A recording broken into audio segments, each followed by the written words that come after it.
Assalamualaikum warahmatullahi wabarakatuh.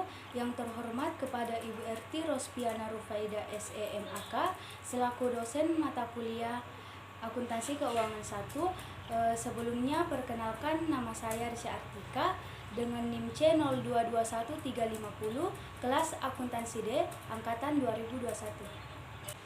Sebelum saya membahas akun apa saja yang terdapat dalam laporan laba rugi dan laporan ekuitas, terlebih dahulu saya akan menjelaskan apa yang dimaksud dengan laporan laba rugi. Laporan laba rugi merupakan satu dari 3 laporan keuangan yang digunakan untuk melaporkan keuangan suatu perusahaan selama satu periode tertentu, bisa mingguan, bulanan, setengah tahunan, atau bahkan setahun. Di dalam laporan laba rugi biasanya memuat dan meringkas segala biaya baik yang dikeluarkan ataupun yang didapatkan oleh perusahaan selama menjalankan sebuah bisnisnya. Yang kedua yaitu laporan perubahan ekuitas. Laporan perubahan ekuitas merupakan salah satu laporan keuangan dari laporan keuangan yang harus dibuat oleh pemerintah pusat atau daerah yang menggambarkan peningkatan dan penurunan aktiva bersih selama periode yang bersangkutan berdasarkan prinsip pengukuran tertentu yang telah dianut. Adapun komponen-komponen yang terdapat pada laporan ekuitas, yang pertama yaitu modal yang disetorkan. Maksud dari modal yang disetor adalah besarnya atau aset yang diserahkan oleh pemilik usaha ataupun investor dalam jumlah tertentu. Penyetoran modal tersebut bertujuan untuk menjalankan usaha ataupun mengembangkannya. Jenis modal yang disetorkan ini ada dua yaitu yang pertama modal saham, yaitu jumlah saham maupun nominal uang yang beredar, dan yang kedua yaitu saham agio dan disagio, yaitu selisih antara jumlah modal yang disetorkan pemegang saham dengan nilai saham tersebut.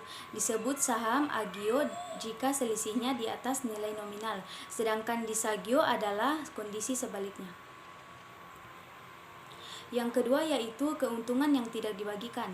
Maksud dari keuntungan yang tidak dibagikan yaitu keuntungan yang telah didapatkan dari tahun-tahun sebelumnya serta dibagikan atau tidak diambil.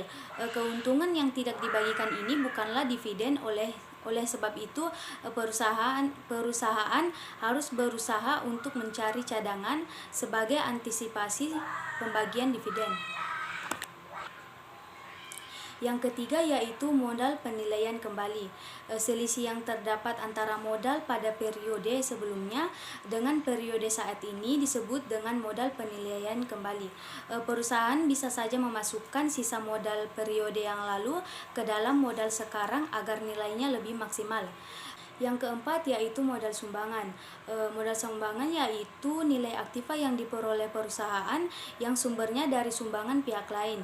Modal sumbangan memungkinkan perusahaan tidak mengeluarkan biaya sama sekali untuk membeli sesuatu ataupun untuk memperoleh aset baru.